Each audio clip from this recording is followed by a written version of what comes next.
How's that? Oh, look at that. Pays off. It's extremely rich ground, yeah.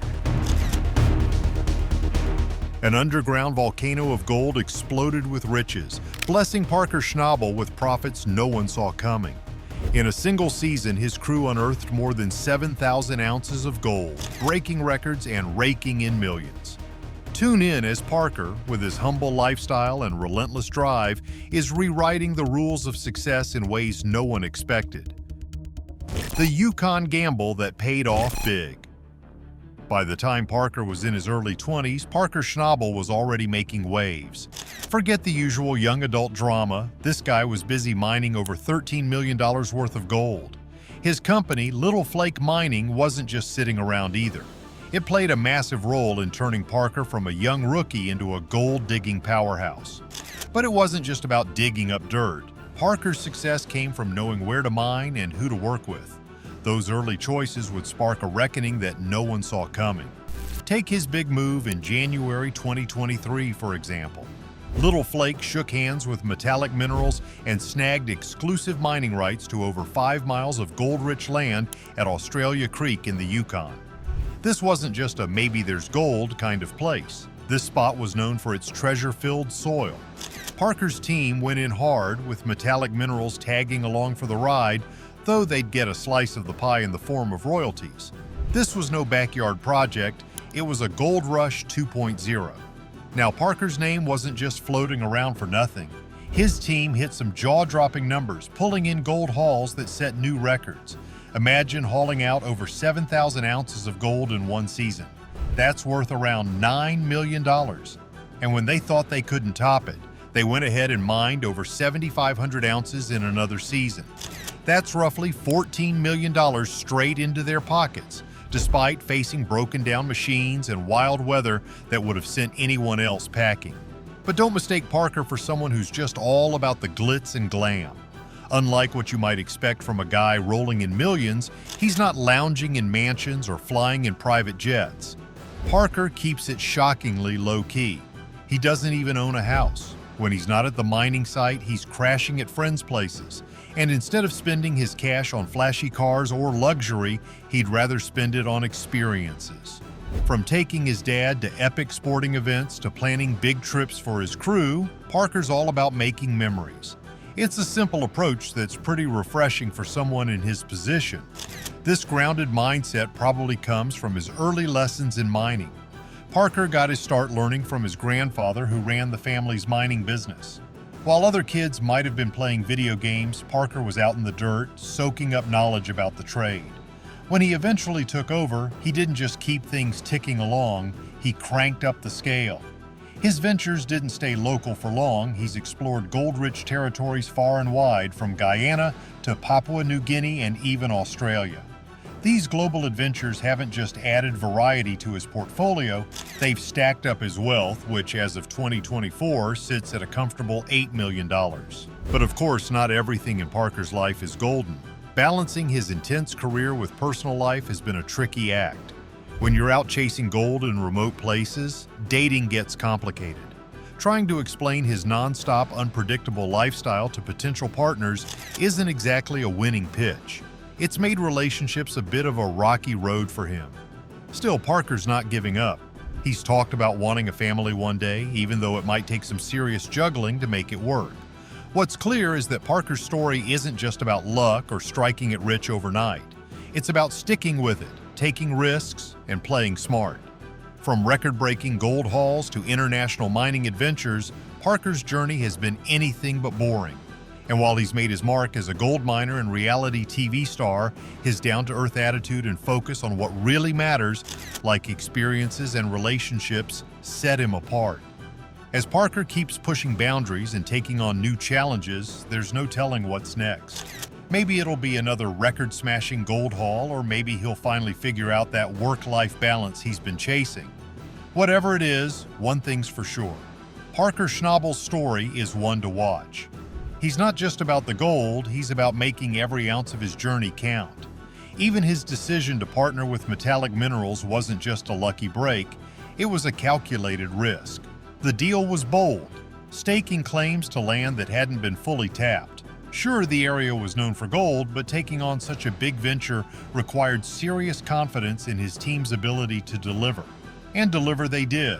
The move paid off not just in terms of the gold they mined, but in cementing Parker's reputation as someone who knows how to play the game and win big. Beyond the numbers and the adventures, what really stands out is Parker's philosophy. He's never been about hoarding wealth. Instead, he's all about reinvesting in his team and his operations. He's made it clear that the people around him are as much a part of his success as the gold they pull from the ground. That's why his crew sticks with him through thick and thin. It's not just a job for them, it's a shared mission.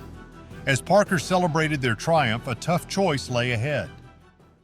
A discovery that shakes the gold industry. However, a discovery of this magnitude isn't without its challenges. Mining high-purity gold comes with unique risks, including security concerns. The location of the mine is a closely guarded thing, and for good reason. Keeping the site safe from theft or sabotage will require tight security measures and significant investment. Environmental impact is another pressing issue. Gold mining has long been criticized for its toll on the environment, and this mine will undoubtedly face scrutiny. Yet there's a commitment to balancing profit with responsibility. Navigating the complex web of regulations, community relations, and ecological considerations will be crucial moving forward.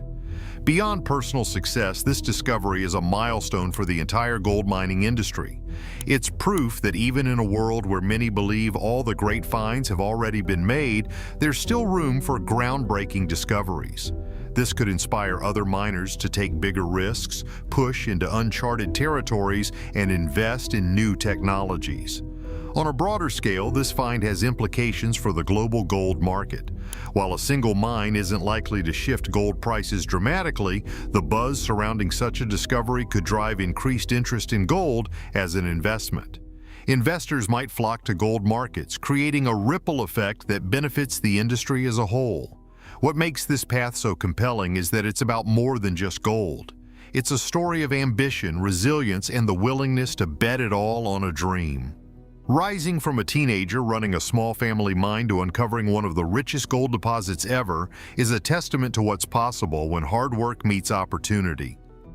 This discovery is also a testament to how mining has evolved. Gone are the days when prospectors relied solely on luck and rudimentary tools. Today's miners use cutting-edge technologies, big data, and advanced analytics to uncover riches hidden deep within the earth. This success is a shining example of how modern mining methods can yield incredible results. Looking ahead, the challenges and opportunities are immense. The world will be watching closely as the next phase of this project unfolds. From extracting the gold to managing its impact, every decision will be scrutinized. But if history is any guide, these challenges will be faced head-on, just as they always have been. As the dust settles on this monumental discovery, it's clear that this isn't just mining. It's trailblazing, innovating, and proving what's possible in a field that demands everything from those who dare to succeed. This is just the beginning of what promises to be an exciting new chapter in an extraordinary career. While the discovery is remarkable, it also raises a big question. What other hidden treasures might still be out there? The success serves as a reminder that even in the most explored corners of the earth, there are still wonders waiting to be found. And for those willing to put in the work, the rewards can be beyond imagination. Parker's name will likely echo for years in the mining world, inspiring those who come after him to dig deeper, push harder, and take risks that others wouldn't dare. Each nugget pulled from his now famous mine stands as a testament to what's possible when passion meets perseverance. Yet this isn't just a personal victory, it's a global story, one that shows how one person's determination can alter the course of an industry. The sheer purity of the gold Parker uncovered has set a new standard, raising the bar for all who follow. It's not just gold, it's a legacy being forged, 1 ounce at a time. The high-purity mine serves as a reminder that nature still holds things beneath its surface, waiting for those brave enough to seek them out. Parker's discovery has proven that there are untapped riches out there, but they're reserved for the persistent and the daring. As he digs deeper into this historic find, the world waits to see what more he can uncover. With each passing day, this discovery grows in importance, symbolizing the endless potential of the Earth's hidden treasures. As news of big finds spread, other miners and their daring efforts brought even more excitement and challenges. How the stars of Gold Rush struck it big. The story of the biggest gold discoveries in the show Gold Rush isn't just about striking it rich, it's about grit, risks, and jaw-dropping transformations. The miners featured have become larger-than-life figures, each carving their name into the history of modern mining. Beyond Parker Schnabel's high-profile finds, the show has been packed with unforgettable moments and jaw-dropping successes from the likes of Todd Hoffman, Tony Beats, Rick Ness, and the daring Dakota Boys. Let's take a closer look at how these miners turned dirt into fortune and failures into redemption. When Todd Hoffman and his crew kicked things off in Season 1 at Porcupine Creek, Alaska, they had no idea how grueling the gold mining game could be. These rookies battled constant equipment breakdowns and unpredictable weather. By the end of the season, their haul was a modest 14 ounces, a far cry from the riches they had dreamed of, but they weren't about to throw in the towel. In Season 2, they moved to the legendary Quartz Creek in the Yukon, managing to pull nearly 94 ounces of gold from the ground. Their big moment, however, came in Season 3 when they mined a staggering 800 ounces. That haul, worth over $1 million, cemented their place in the gold mining world. Meanwhile, Tony Beats, known far and wide as the King of the Klondike, was busy racking up one of the most impressive records in the show's history. Tony's no-nonsense style and massive dredging operations have made him a fan favorite. By Season 5, his crew had already established themselves as serious players. In Season 6, they unearthed over 700 ounces, but it wasn't until Season 8 that they really hit their stride, pulling in more than 3,600 ounces.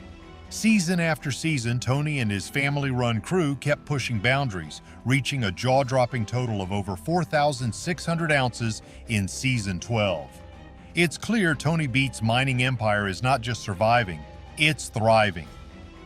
Then there's Rick Ness, a miner who started as Parker Schnabel's right-hand man before stepping into the spotlight. Rick's decision to strike out on his own in Season 9 was a gamble, but it paid off big time. His rookie year as a mine boss saw his team pull in over 1,000 ounces of gold. While the following season proved tougher, with only 500 ounces recovered, Rick bounced back. By Season 12, his team matched their debut performance, securing just over 1,000 ounces.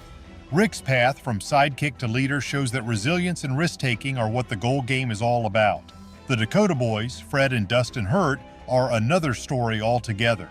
Known for their wild, high-risk mining methods, these two have ventured where few dare to tread. Their operation at Porcupine Creek in Season 2 yielded 80 ounces, but that was just the beginning.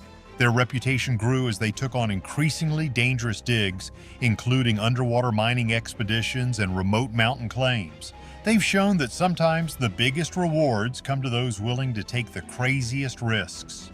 Dave Turin, on the other hand, took a different approach. Once a key member of Todd Hoffman's team, Dave branched out with his own show, Gold Rush, Dave Turin's Lost Mine. His mission? To resurrect abandoned mining sites across the United States. In Arizona, his team recovered 80 ounces in their first season. By the second season in Montana, that number had jumped to over 200 ounces. And in Colorado during Season 3, Dave's team hit a massive haul of over 400 ounces.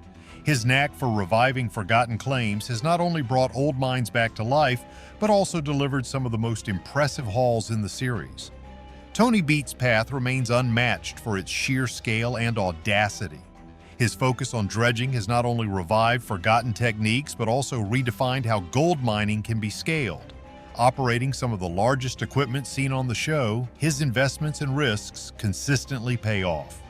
One unforgettable moment came when he transported and refurbished a massive dredge, a task most would have considered impossible.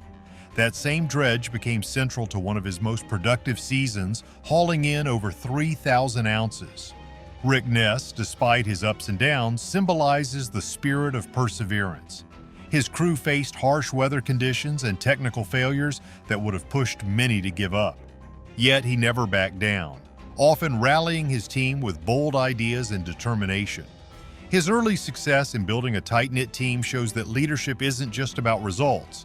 It's about inspiring those around you to aim higher, even when the odds seem stacked against you.